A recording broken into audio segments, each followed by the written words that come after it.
Hey guys, I'm Joyce. Welcome to my video diary. Today is Friday. Happy Friday! February 16th, 2024. I've mentioned a couple of times the decluttering videos that I've been watching. These three women who have adapted their cluttering styles to what works for them. They are working, the one woman, she's working with her ADHD. The other woman is working with her,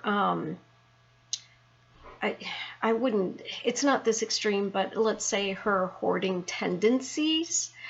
Like if it got out of control, she could be a hoarder. And the other woman just being overwhelmed, and I don't remember exactly what it is that traditional organizing and decluttering suggestions don't work for her. I don't remember, but anyway, so yeah, I've talked a couple of times about how that's kind of enlightening for me to work with your own perceived shortcomings, your own personal challenges, rather than fighting them and trying to fit into what seems to be the norm or the ideal. And I listened to a couple of replays of group coaching calls today, and the last one in particular also addressed this. There were a few people who had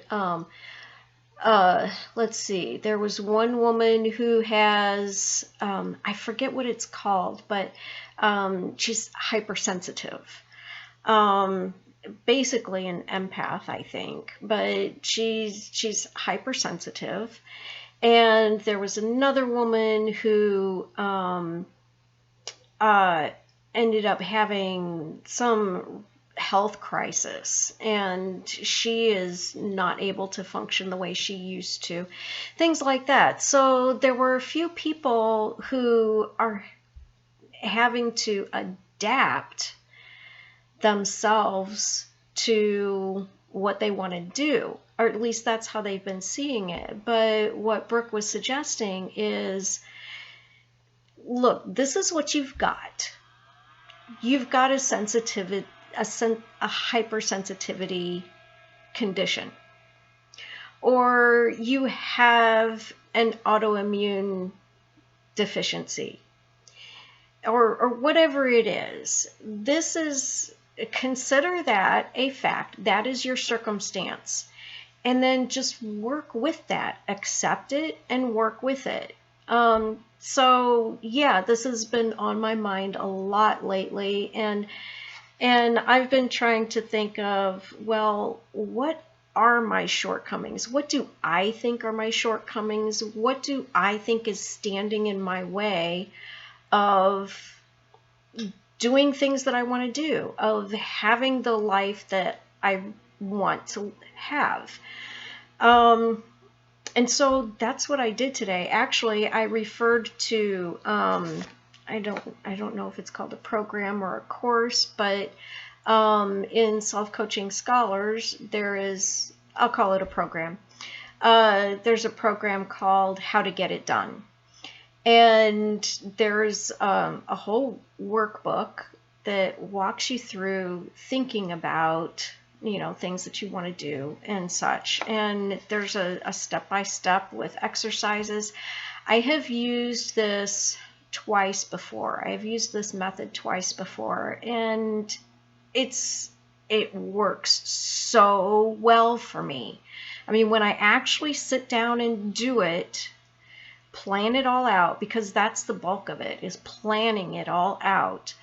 And when I do follow through with it, when I don't just do surface level and just get the exercise done, when I really think about it and think about how I can make something work for me instead of me fitting into, I don't know, the rest of the world. it really does work for me. So that's what I did. I brought up that workbook, and I just treated this question for myself of how can I adapt, or how can I make these things work for myself.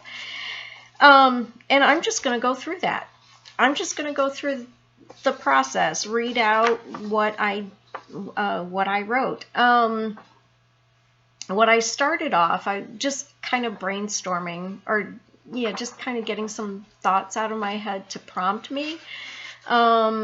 What have I learned from my shortcomings? How can I work with and support my natural tendencies?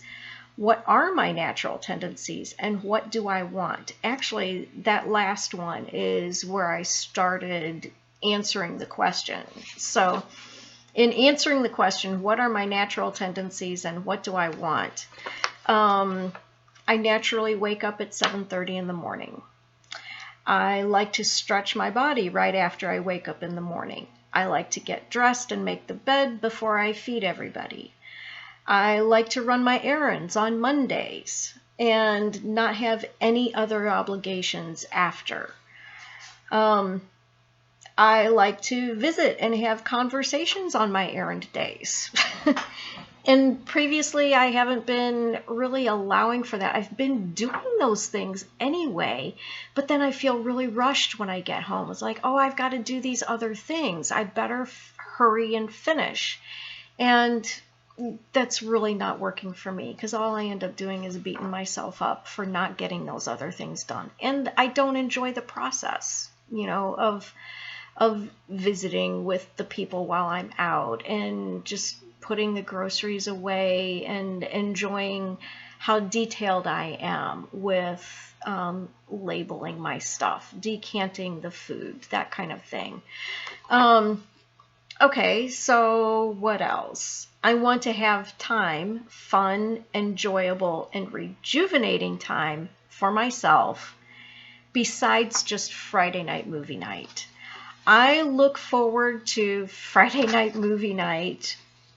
I mean, sometimes on Saturday.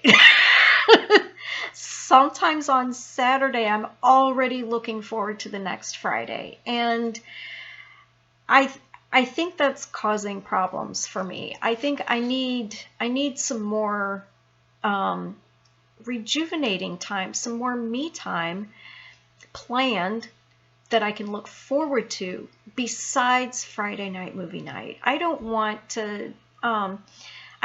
movies to be the only pleasure I get out of life,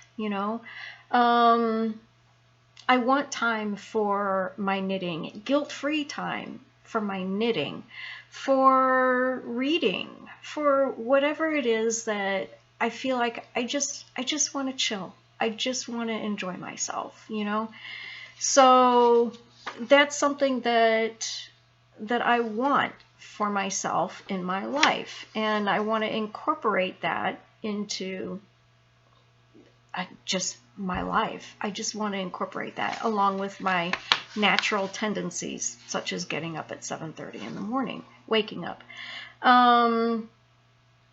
Let's see. I want to support myself and my family without going to work for someone else. I can't say it's not a tendency, but it is something that I want for my life. But I kind of think that needs to go somewhere else. That's kind of like a goal or a plan. But anyway, so then I thought, okay, well, what do I think are my shortcomings? Because in this plan, program, method, how to get it done, Brooke has you list out first everything you need to do for this particular goal, and then what are the obstacles standing in your way. And then when you determine those, you turn the obstacles into strategies. Your obstacles become strategies for how to achieve the goal. So what I think my shortcomings are, those are my obstacles. And I wrote those down separately, and then I wrote them again along with my strategies. So I'll just read that part. So I don't know. Maybe I'll go through all of them. You know what? I'm going to go through all of them. What the hell? So things that I think are my shortcomings. I take on too much. I feel deprived of fun and pleasure. I do that to myself. I get distracted easily. I have ideas and things that I want and need to do, but then I forget about them. I don't set myself up for success when I want to focus on something.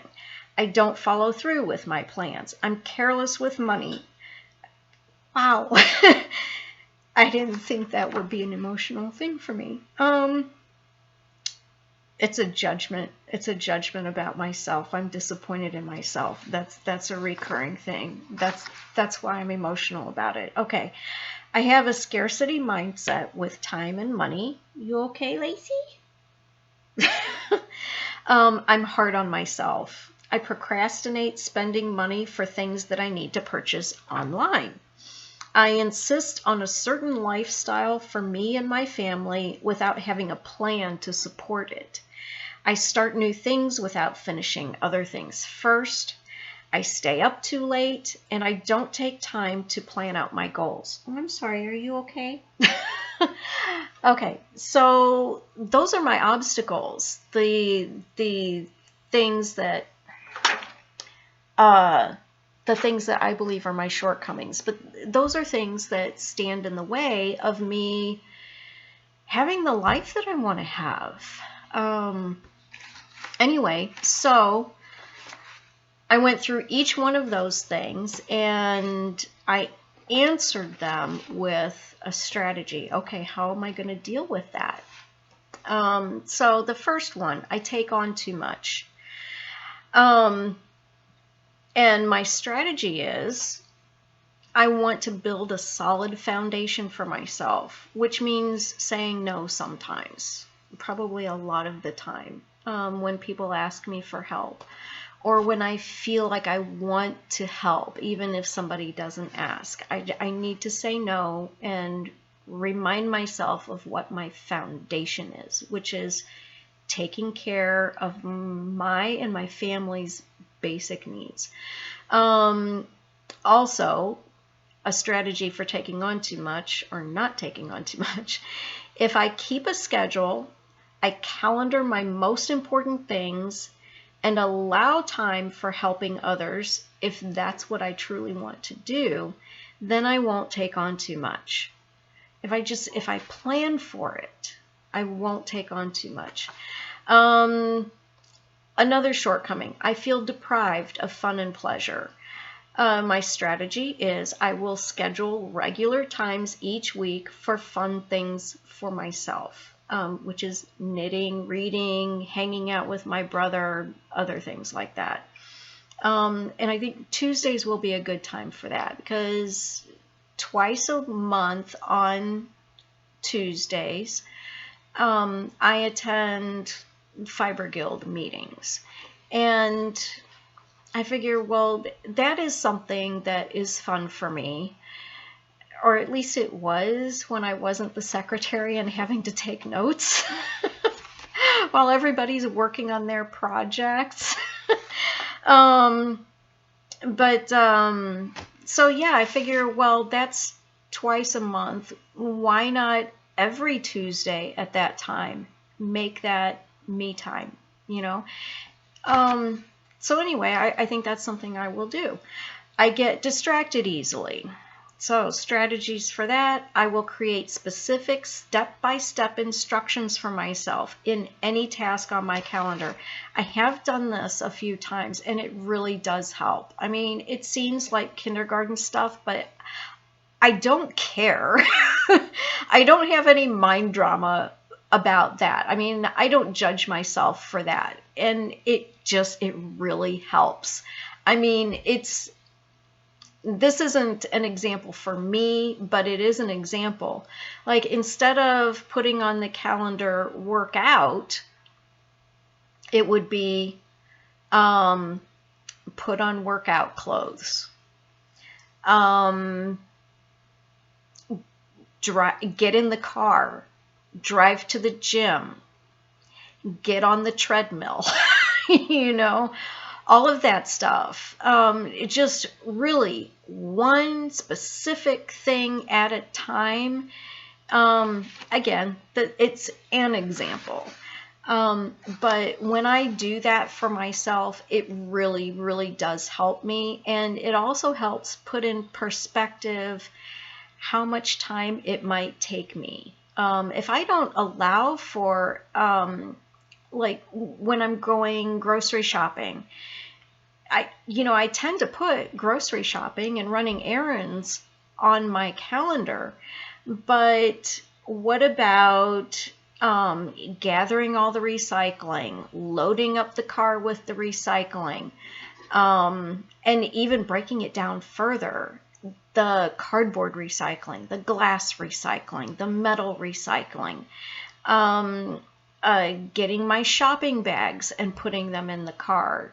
That really helps me to have that step by step. So if I'm having a bad brain day, I don't have to think about any of it. All I have to do is follow my own instructions.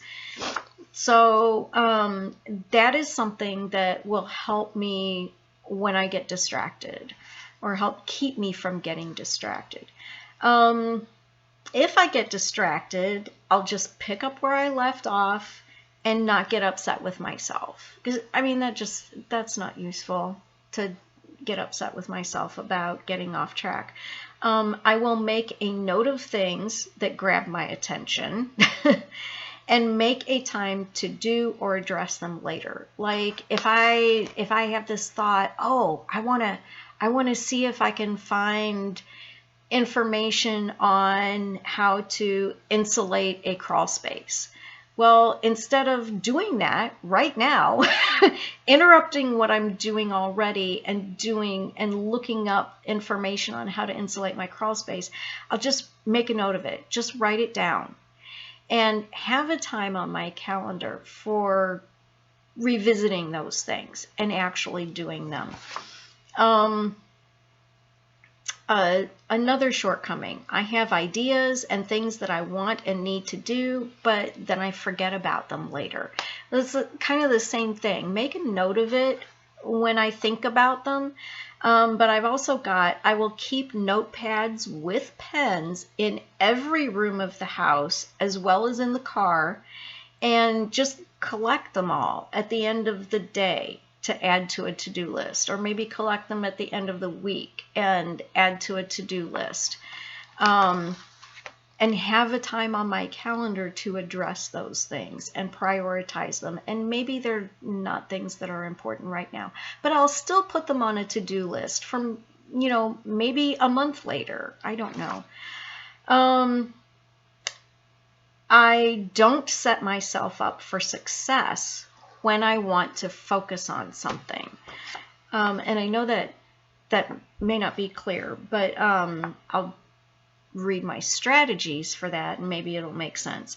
When I calendar for something for myself, like say making this video, making my daily video, besides my step-by-step instructions to myself, and before my step-by-step instructions to myself, I will also include any prep, anything I need to prepare, such as go to the bathroom. If I go to the bathroom first, then the chance of me interrupting myself while I'm doing the task to go to the bathroom is going to be diminished.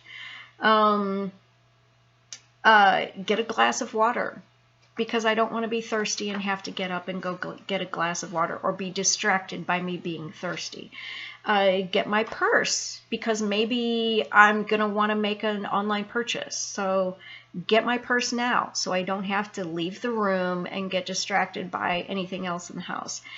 Gather any relevant or necessary documents or files that I will need for whatever the task is.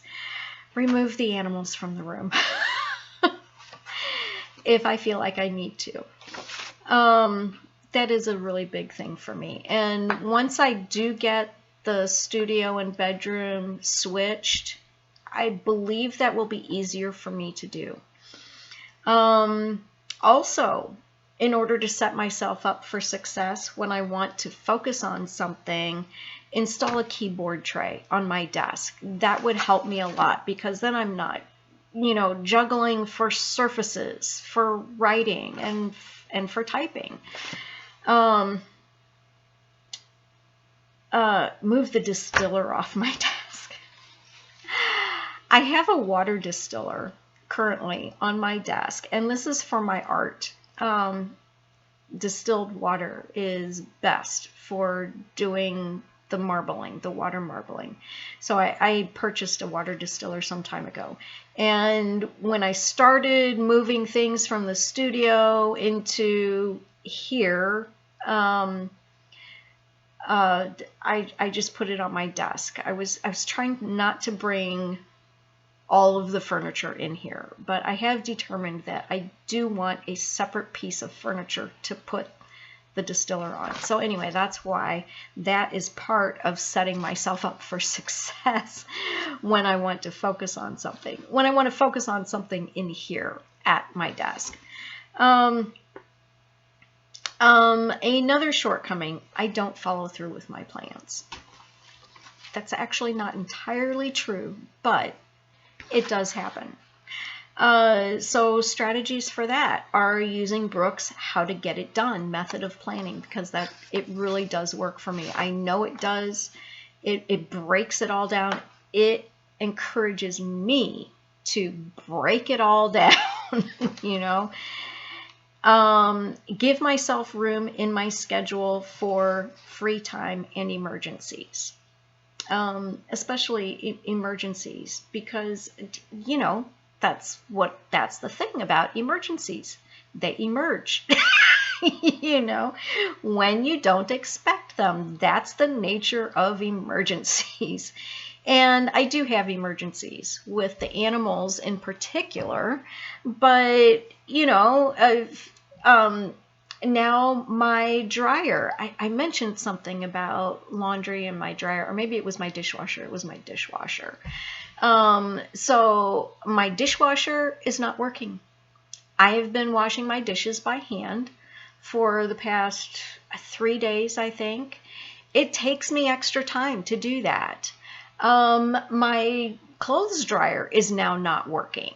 So I'm having to hang my clothes to dry them. It takes extra time to do that. And if I just plan for, just a block of time in my schedule for whatever possible emergency, then it's there if I need it. If I don't need it, great. Then I can do something else. Maybe I can work on my goal. Maybe I can get ahead a few steps on a current goal or project. Or maybe I can have some extra free time. Not likely to do that, but maybe. So anyway, yeah, those are ways that I can help ensure that I follow through with my plans by giving myself some room for emergencies in my schedule. I'm careless with money. Things that, and that's almost a project in itself, addressing that. But, so strategies for dealing with that shortcoming. And a lot of these things are no-brainers, but sometimes I need those specific instructions to follow. Determine what I spend money on and how much regularly. What I regularly spend money on and how much. Determine if there are alternatives or compromises that I would be willing to make and stick to.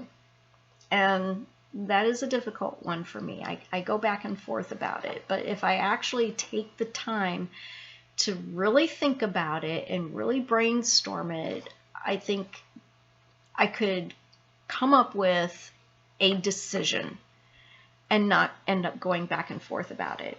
Update my check register at least weekly. Now, I don't use a check register, like in my purse with my checks, but I do have a kind of check register that I have created for myself on the computer.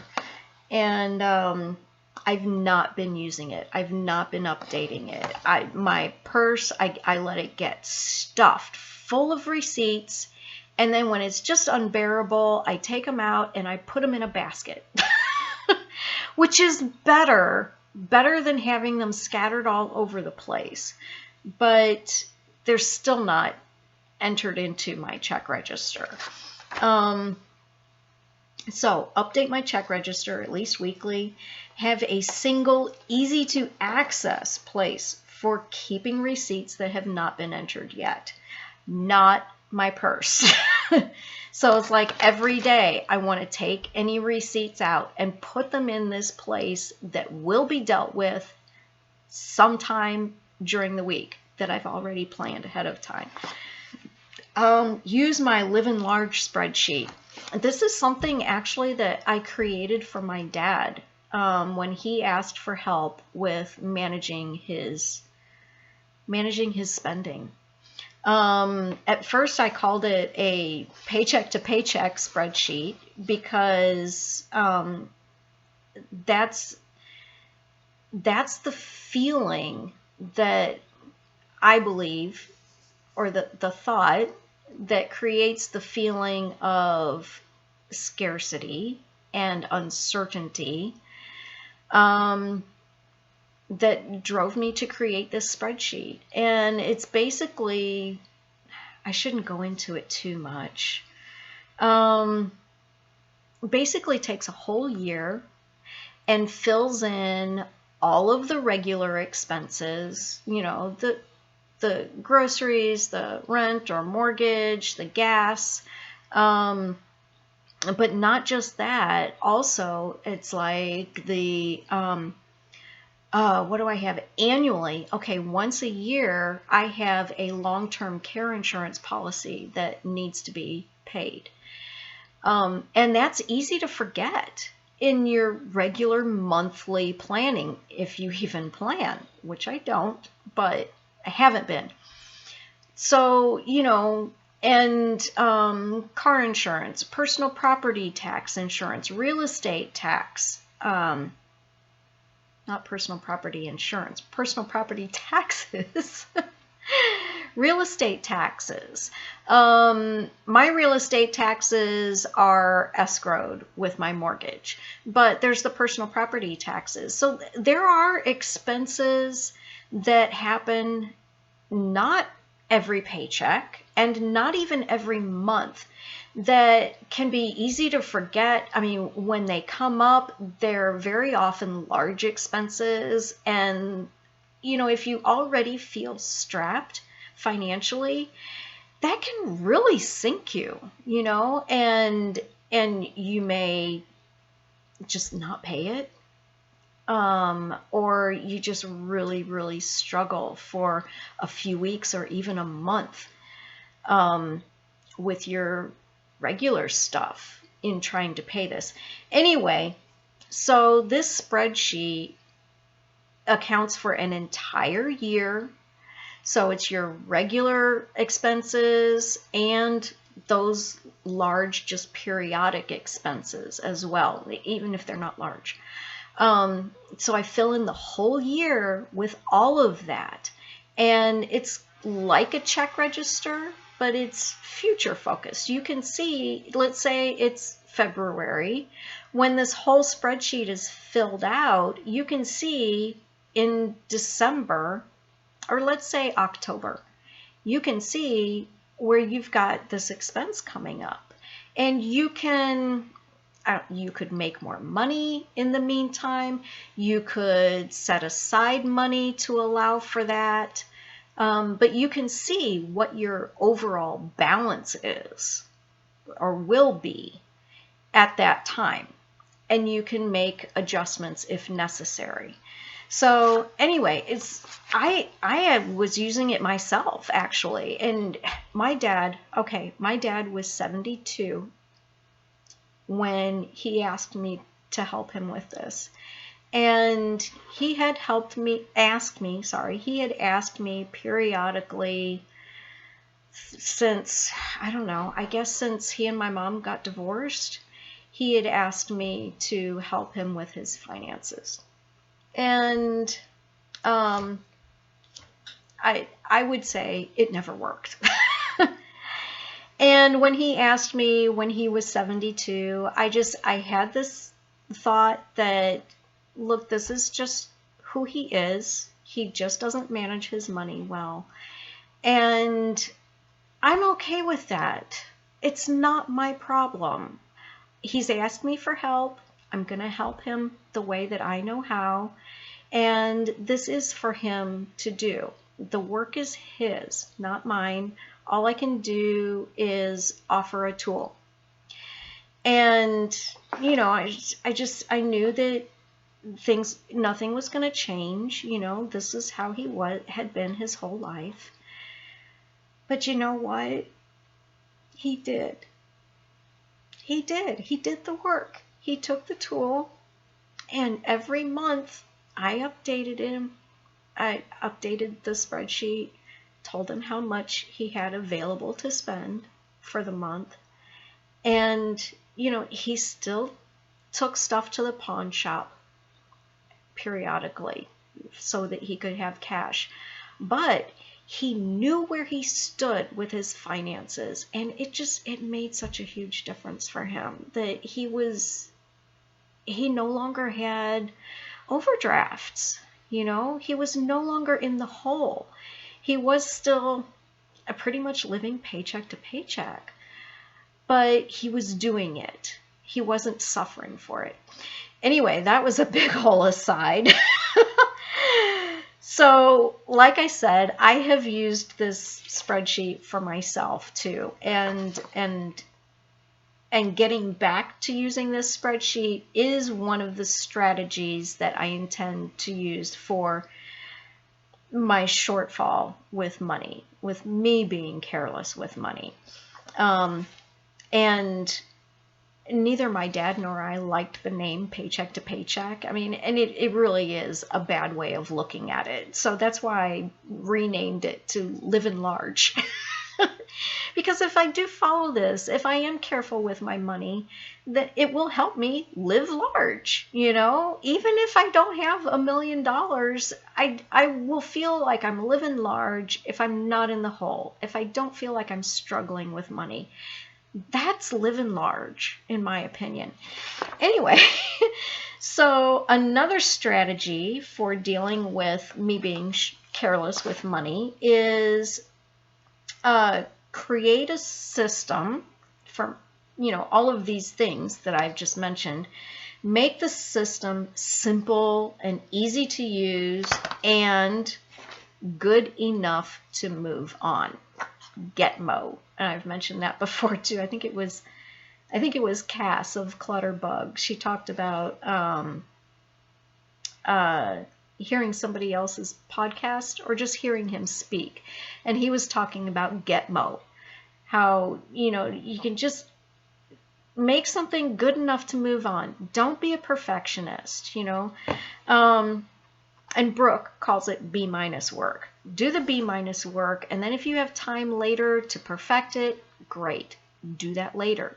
But get it good enough to move on right now. And I am a bit of a perfectionist when it comes to the systems that I create for myself financially. I do overcomplicate them, and that makes it harder for me to actually use them. Okay, so that's careless with money. I have a scarcity mindset with time and money. So my strategies for dealing with that: brainstorm thoughts about time and money that will serve me and will help me feel abundant and capable. Make a list of the most useful thoughts and refer to them often or as needed, just to remind myself, that it's not a big deal. I have just as much time as everybody else, 24 hours. That's what we all have. Things like that. I'm hard on myself. Strategies for dealing with that: brainstorm evidence of what's great, special, admirable about myself. What do I like about myself? What am I proud of? What have I accomplished? What else have I overcome? Make a list of those things and refer to it as often as needed. I procrastinate spending money for things that I need to purchase online. Isn't that such a weird one? Such a weird one. I don't quite understand it. But anyway, some strategies for dealing with that are determine if these things are really important to me. Maybe I could easily do without them. Determine if there is a cost or a downside to not making the purchase. Will it cost me more money to buy it locally? Will it cost me more time to buy it locally? Will I run out and then scramble? Will my life be a struggle without it? Will I end up compromising my values? And I can think of two examples for that. Purchasing cat litter through Chewy. It costs less and it's delivered to me. It costs less than it does for me to buy it locally, and it's delivered. So when I delay, when I procrastinate, when I don't purchase it online, when I don't set it up on Chewy, then it does cost me more money.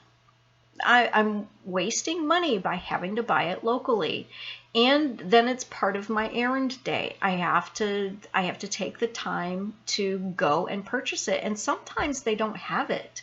This last time I went to go get it, because I haven't purchased it online, they were out. And the reason they were out was because I had already purchased the last 2 bags that they had. So, and if I don't do that, I mean, now that they're out, there's a good chance that I'm going to run out. And then the litter boxes that use that particular, or that I put that particular litter in, they're going to get low. They're going to get icky for the cats. It's a big old struggle. So that's an example of why I do want to take the time to purchase those things online. Anyway, again, just one example. What else? Oh, another thing that to address procrastinating spending money for purchasing things online. Check the purchase against my record-keeping system.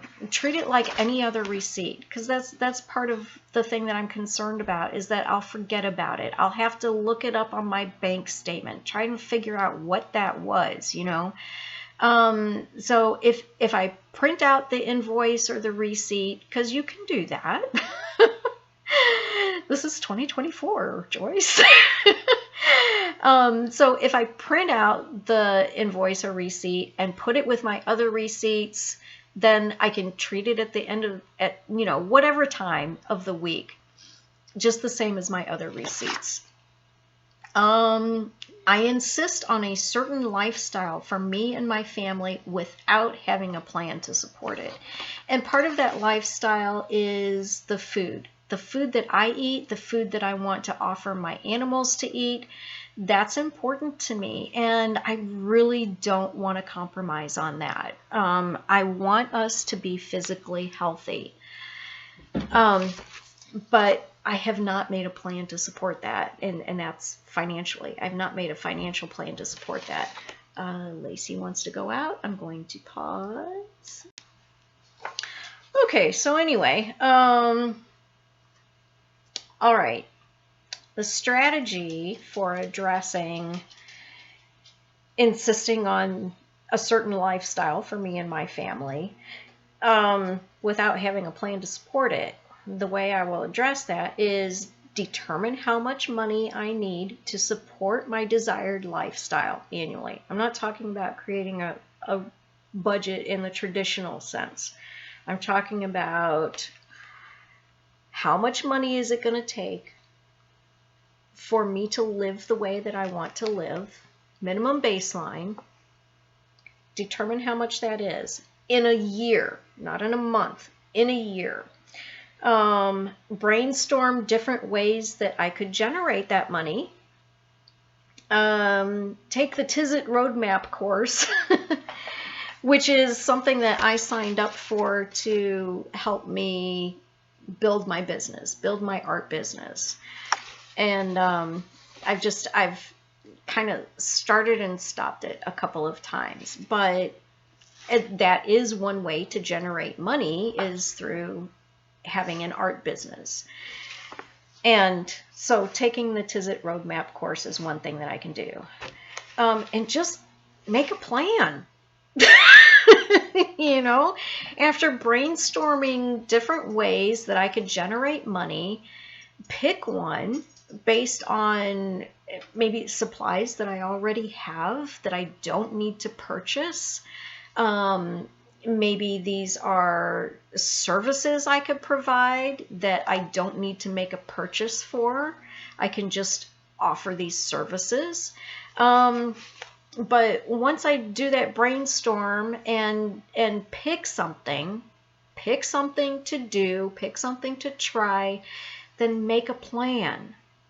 How am I going to do that thing? It's like if I determine that pursuing this art business is the best out of everything that I brainstorm, that makes the most sense for me, then make a plan to actually do that. And the Tizzit Roadmap is part of that plan, because she actually lays things out step by step by step, which is great for how I operate, and it is the reason that I signed up for the course. Anyway, so make a plan or two. So maybe have a backup plan also. Maybe pick the top 2 things that I think will be good for generating money. And maybe there's a way to do both. But anyway, I think it's good to have a backup so that if one thing falls through or, you know, whatever, then I don't have to plan my plan B. It's already planned. All I have to do is go, okay, where's my plan B? Here's my plan B, step by step by step by step, and just follow it. Okay. Another shortcoming that I believe I have. I start new things without finishing other things first. This creates all kinds of problems. This creates clutter in my head. It creates clutter in my house. It's unproductive. It's inefficient. Anyway, so some strategies to deal with that. I plan ahead for things that I need to do in or for the future, such as winterizing, putting studded tires on the car, cutting and gathering firewood, all winter related things, interestingly. But that's kind of like the financial expenses that come just periodically, and they're easy to forget and not plan for.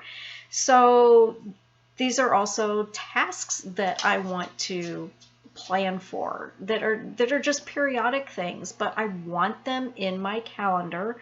I want to know when they're coming. I want space for them in my calendar. So yeah, plan ahead for those things and put them in my calendar. As much as possible, schedule just one task at a time. Now, this is very difficult for me, but I have done it a couple of times.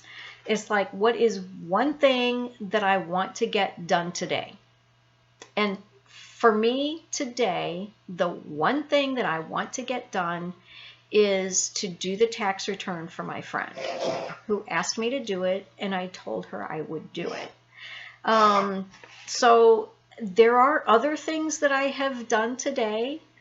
And even if I had done this first thing today, which I did not do, even if I had done it first thing, there would hopefully be room for other things to do. But if I only plan one task for the day, then if it takes way longer than I expected, then I'm not pushing off other things that I may have scheduled.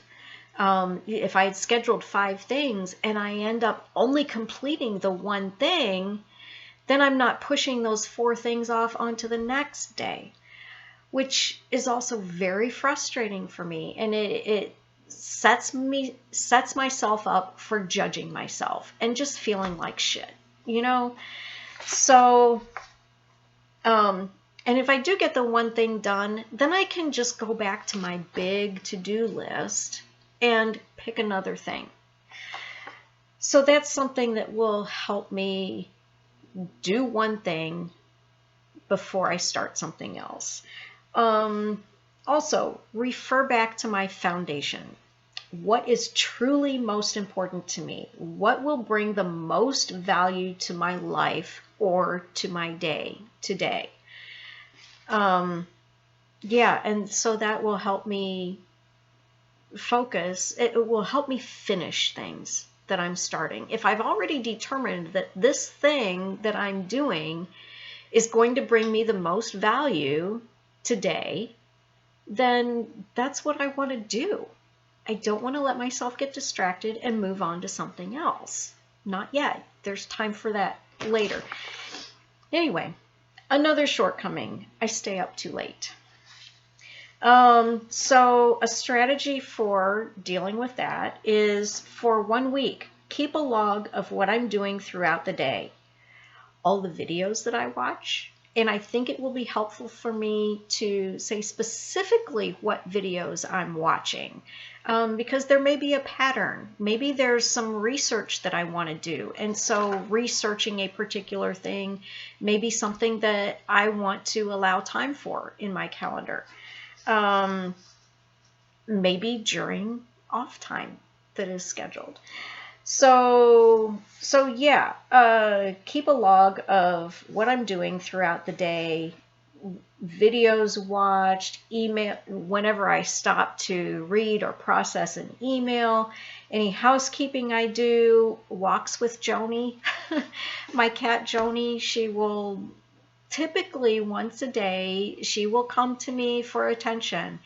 And so when I honor that, when I decide, yes, this is important to me to spend time with her, I pick her up, I carry her around the house, and we look out windows, we just kind of take our time just being with each other. And where was I going with that? Keeping a log of things that I do throughout the day. So I know how I'm spending my time and how much time I'm spending. Just to know, not to judge it, just to know, how am I spending my time? And then determine if any of those things can be done more efficiently. Maybe I can batch some of those things, like watching the videos. Like maybe I can set those aside together at a particular time of the day or the week. And same with emails and other things like that. Maybe they don't need to be done at all. Maybe I just need reminders of what's really important to me in the moment. What is it that I'm doing at night that is delaying me getting to bed when I want to? So that would also be part of the log. I can actually see what I am doing, because I'm apparently not just doing the dishes. I'm apparently not just cleaning up the kitchen. Or if I truly am, I'm being really slow about it, or I'm getting distracted.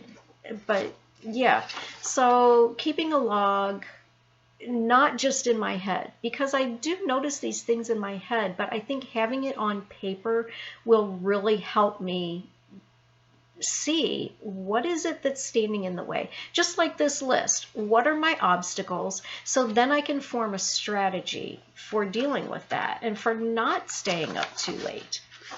Last one, I don't take time to plan out my goals.